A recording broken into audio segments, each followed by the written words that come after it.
Hello, dear souls. Today, I want to speak to the part of you that is brave even if it's trembling. The part of you that desires to rise. The part of you that already knows you were born to thrive. Let me begin with this truth. Nothing outside of you has the power to define you, unless you hand it the pen. You are not your past. You are not your pain. You are a soul with infinite strength and choice, and the most powerful choice you can make today is to act as if nothing can hurt you. Not because life will never try to wound you, but because you know your mind and spirit are your true guardians. Your mind is a garden, and you are the gardener. What thoughts are you planting each day? Seeds of fear or flowers of faith? Each morning, you get to choose your mindset. Say to yourself, I am safe, I am strong, I trust life to support me. A strong mindset is not about pretending that nothing is hard. It's about knowing you can handle what's hard with grace, with courage, and with compassion. Let's begin with something simple and profound. Your mind is not fixed, it is fertile. It is alive, responsive, and utterly open to what you plant in it.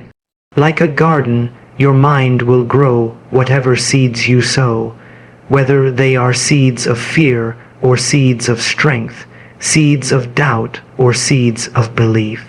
The mind is neutral in a sense. It does not argue with you. It simply receives what you give it and nurtures that into form. Most people walk through life unaware of what they are planting. They wake up, reach for their phones, compare their lives, rehearse old anxieties, and carry yesterday's thoughts into today like heavy luggage. But what they forget, what we all forget sometimes, is that we are not victims of our thoughts. We are the creators of them. When we speak about developing a strong mindset, we are not talking about putting on armor or pretending to be unbreakable. We are talking about becoming conscious gardeners of our own mind. We are talking about choosing thoughts that support the life we desire to live rather than the one we are afraid of. There is a psychological truth here worth noting. Your thoughts are not passive observers of your reality. They are active participants. Cognitive behavioral science has shown that the beliefs we hold determine the emotions we feel and the actions we take. A person who constantly thinks I can't handle this is far more likely to retreat from life than a person who says this is hard but I will grow through it. Every thought you think sends a signal, and over time those signals create pathways in the brain. The more often you think a thought, the easier it is to think again. This is why our mindset becomes our habit and eventually our identity. Now here's the beautiful, hopeful part. Just as a neglected garden can be restored with care, your mindset can be transformed with intention. That transformation begins not with force, but with awareness. Each morning is a new invitation to ask, what thoughts am I allowing to grow today? Will you feed your fears or nourish your courage? Will you replay the old story, or will you speak something new into existence? Even just a few minutes a day of quiet, conscious reflection can change the course of your mindset. I often recommend this simple practice, rooted in both psychology and ancient wisdom. Sit quietly, breathe deeply, and speak kind, powerful truths to yourself. Not based on what you feel, but based on what you want to feel. Say things like, I am capable, I am safe in this moment, I choose to trust myself, I plant thoughts of peace and strength. Over time, these affirmations are not just comforting phrases, they become mental anchors. They help your nervous system regulate. They change the way you respond to challenge. They remind you that you are not helpless, you are a deliberate, empowered participant in your own mind. A strong mindset doesn't mean you never have negative thoughts. It means you've learned not to water them. You've learned to respond to them with awareness, with compassion, and most of all, with choice. So I'll ask you again, what are you planting today?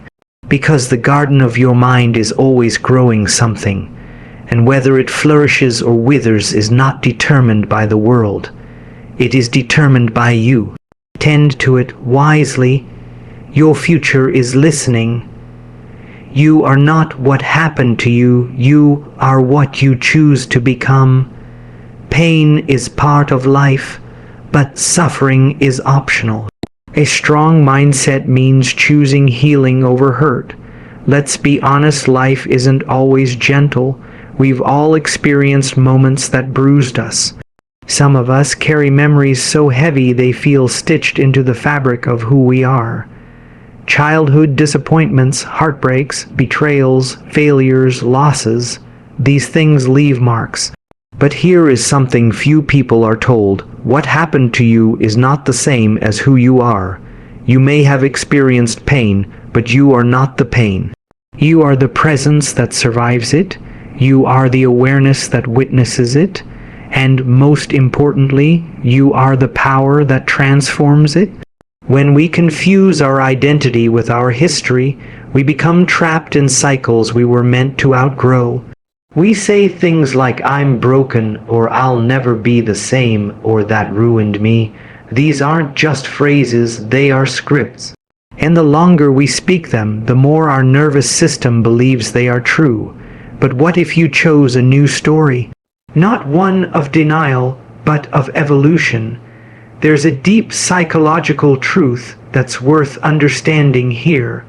Pain is inevitable, but suffering is the result of the story we attach to the pain.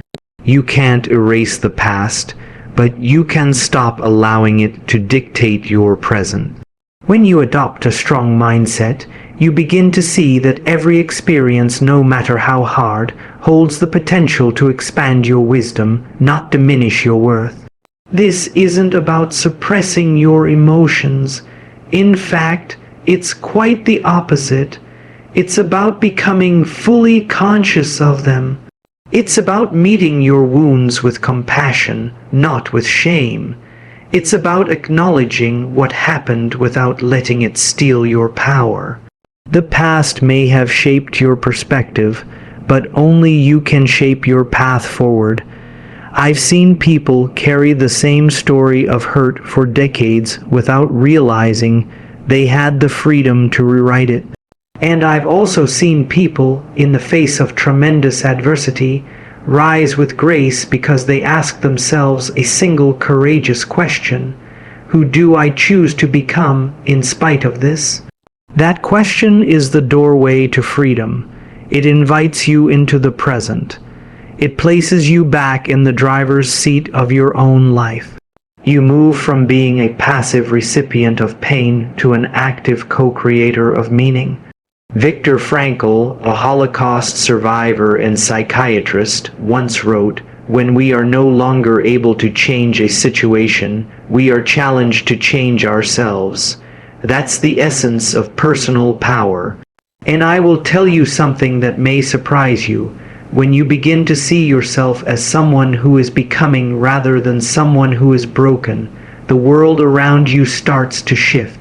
You begin to attract different experiences. You start to speak differently. You make different choices. Because healing isn't about erasing the past, it's about expanding beyond it. So how do you do this? You begin gently by changing your language. You replace "I was hurt" with "I am healing." You replace "they damaged me" with "I am reclaiming my power." These shifts may seem small, but they are revolutionary. They interrupt the loop of victimhood and plant seeds of growth. You were never meant to stay stuck in the chapter that hurt you. Your soul is always ready to turn the page. So if you take nothing else from this today, remember this: you are not the wound. You are the wisdom rising from it.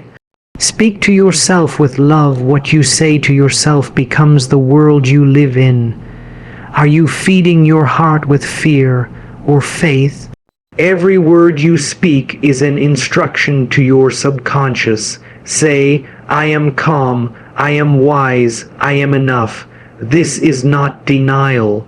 This is divine design. Your self-talk is the foundation of your strength.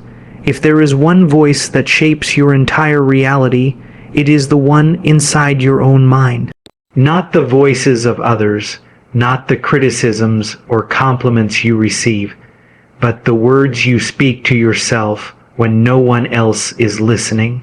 Those words are not just echoes in your head, they are instructions to your nervous system, they are blueprints for your self-image, and most powerfully, they are the seeds of your lived experience.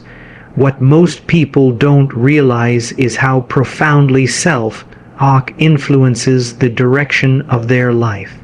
You may think you're simply being honest with yourself when you say, I'm not good enough, or this always happens to me, or I'm such a failure, but those aren't facts. They're repeated suggestions, and your subconscious mind doesn't know the difference between truth and repetition. It learns through exposure. The more you say something, the more it begins to accept it as reality, and the more you unconsciously act in ways that fulfill that script. Think of your inner dialogue as a teacher, constantly educating your body, your emotions, and your expectations. So when you speak to yourself with love, you're not indulging in fantasy. You're aligning your inner world with a higher truth, one that reflects your capacity, not just your current condition. And when you do this consistently, you rewire the emotional patterns that keep you stuck in fear or shame. This is more than just feel good advice. It's grounded in cognitive psychology. Studies show that self-affirmation activates the parts of the brain associated with self, worth, and reward. It can regulate cortisol, reduce stress, and even improve problem solving under pressure. But even beyond the science, there is a deeper, spiritual knowing at work here. You become what you believe you are. We all carry a narrative, often inherited, unconsciously, about who we are and what we deserve. And most of that narrative is constructed from the way we've been spoken to by others in early life, especially during vulnerable moments. If no one spoke to you with compassion, you may not have learned how to speak to yourself that way. But just because something was learned doesn't mean it cannot be unlearned. So I invite you, as a practice not just once, but every day, to become aware of your inner language.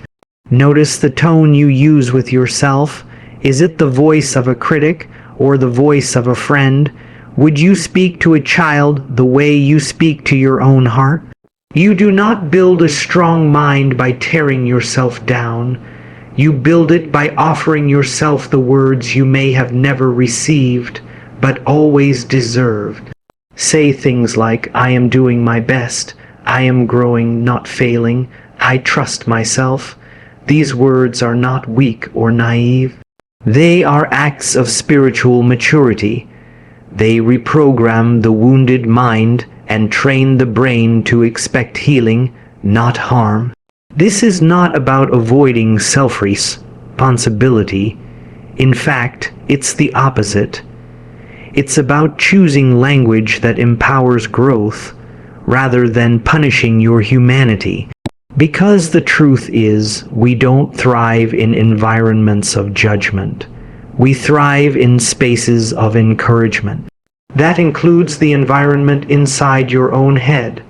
Remember, the way you speak to yourself is the way you shape your destiny. If you want a strong, resilient life, start by building a strong, respectful relationship with the person you spend the most time with yourself. So ask yourself now, and ask yourself often, What world am I creating with my words? Because once you learn to speak to yourself with love, you'll find that the world begins to speak back with grace. The power is in the present moment. So often we fear what might happen or replay what did happen.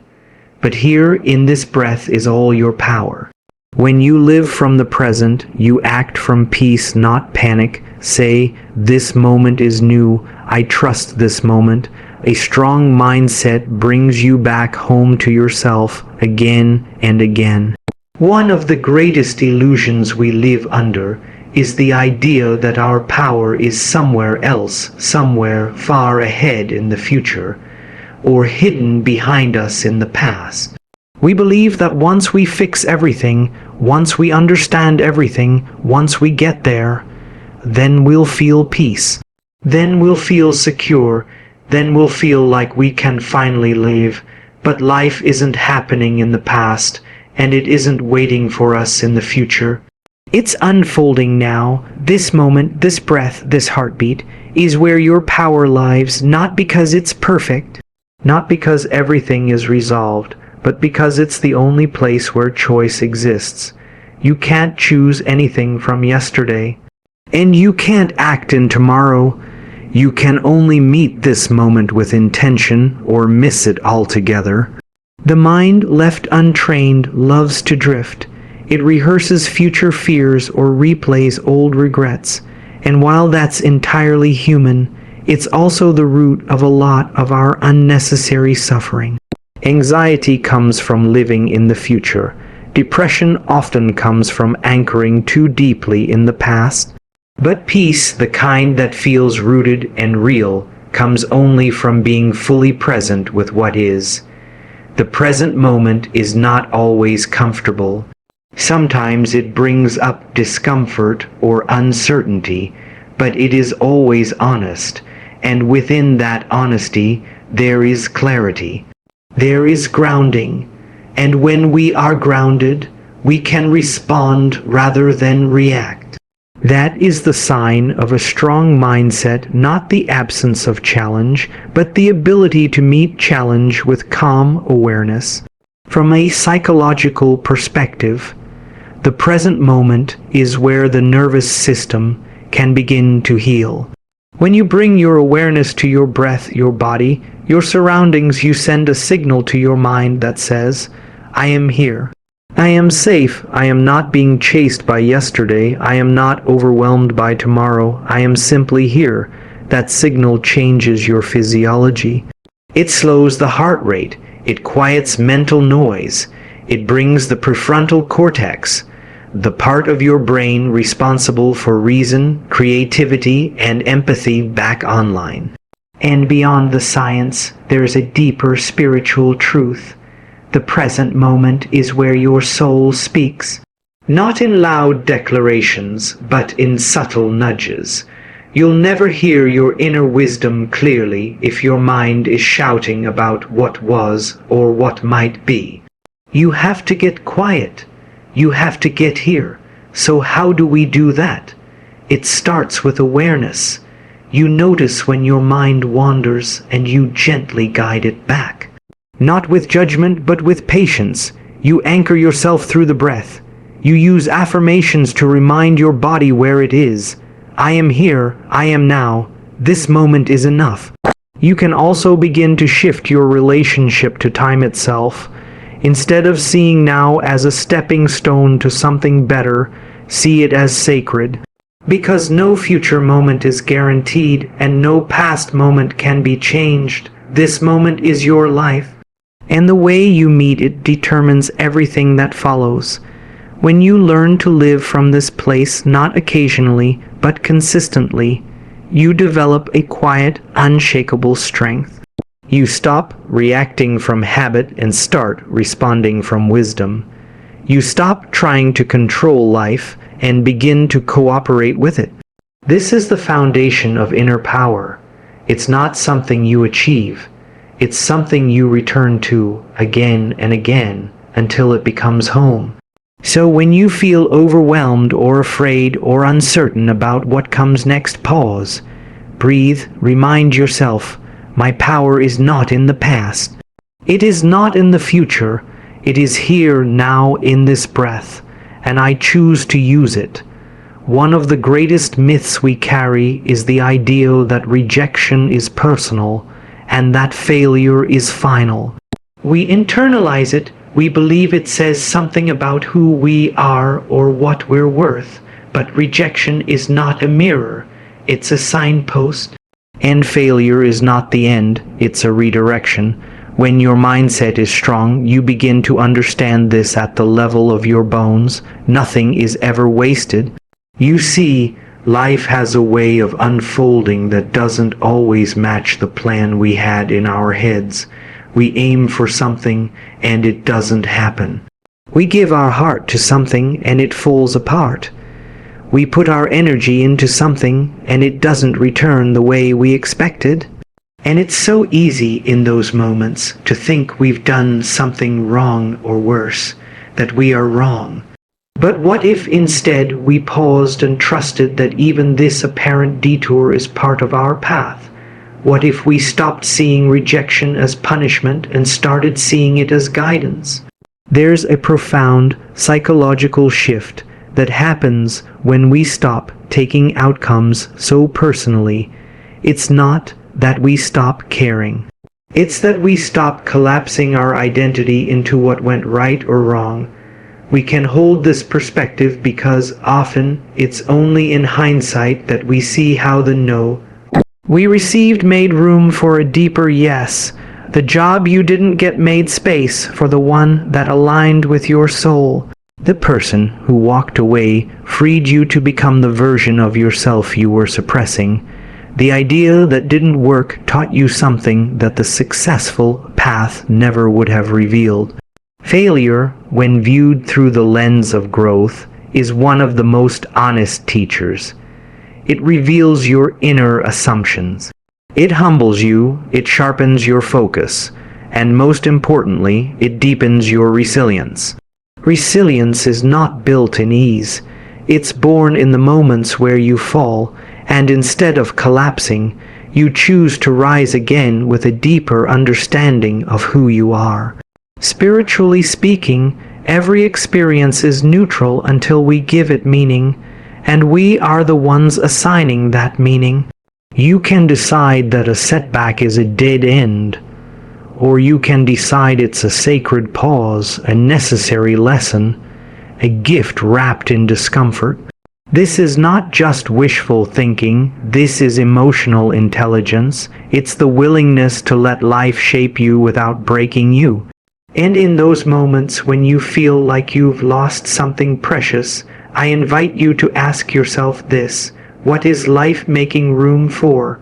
Because loss always leaves a space, and that space can be filled with bitterness, or it can be filled with wisdom. You choose. Even the most painful failures are part of your becoming. Even the doors that closed were preparing you for the ones that are truly meant for you. Nothing is random, and nothing truly is wasted. So don't be afraid to try again. Don't be afraid to be seen beginning. Don't be afraid to fail forward. The universe is not judging you for getting it wrong. It's inviting you to trust yourself deeper, to listen more closely, and to keep walking with your head held high. Remember this: when something doesn't work out, it doesn't mean your path is over. It means your path is unfolding. One of the most profound things you can learn on your journey to a strong, resilient mindset is this: your energy is sacred. Your attention is not an unlimited resource. What you give your time, your thoughts, and your emotions to will either nourish your inner world or drain it. And just as you would not leave the front door of your home wide open to anyone or anything, you must learn to protect the doors of your mind and heart. This is not about building walls. It's about creating conscious boundaries. There's a difference. A wall says, "Stay away because I'm afraid." A boundary says, "I honor myself enough to choose what I allow in." And the moment you begin to honor your own energy, you take back power that you may not even realize you've been giving away. So often we spend our mental and emotional lives reacting to other people's opinions, reacting to negativity online, reacting to conflict that doesn't even belong to us. And we wonder why we feel exhausted, anxious, overstimulated.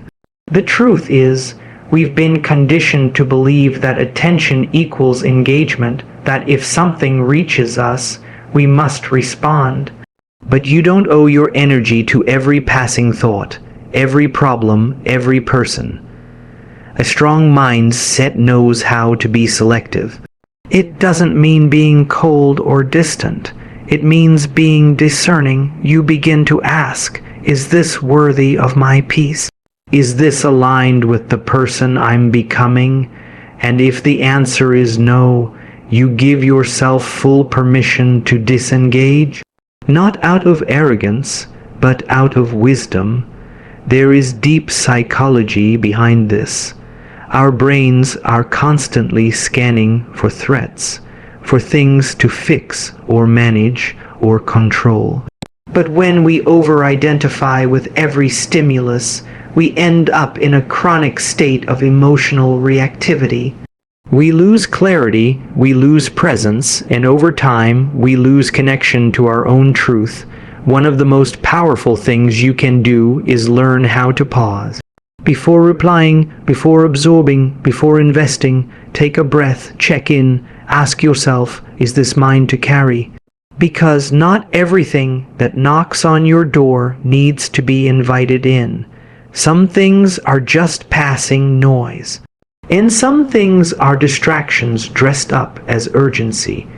Louise Hay often reminded us that we teach others how to treat us by how we treat ourselves. If you want to experience more peace, more clarity, more direction, you must begin by creating a space within you that is not cluttered by the noise of the world. That space is your sanctuary, and you protect it by choosing what gets in. This also means letting go of the habit of trying to please everyone or fix everyone. You are not here to rescue people from their own lessons. You are here to stay aligned with your own. And sometimes the most loving thing you can do for yourself and for others is to step back and let life be the teacher. Protecting your energy isn't selfish, it's strategic, because when your energy is centered, you can give from a place of overflow rather than depletion. You can listen deeply, speak clearly, and act intentionally, and that is when your presence becomes powerful, not loud, not forceful, but calm and undeniable. So I leave you with this thought. Every moment you are either investing in your peace or spending it. Choose what strengthens your soul. The rest can pass by.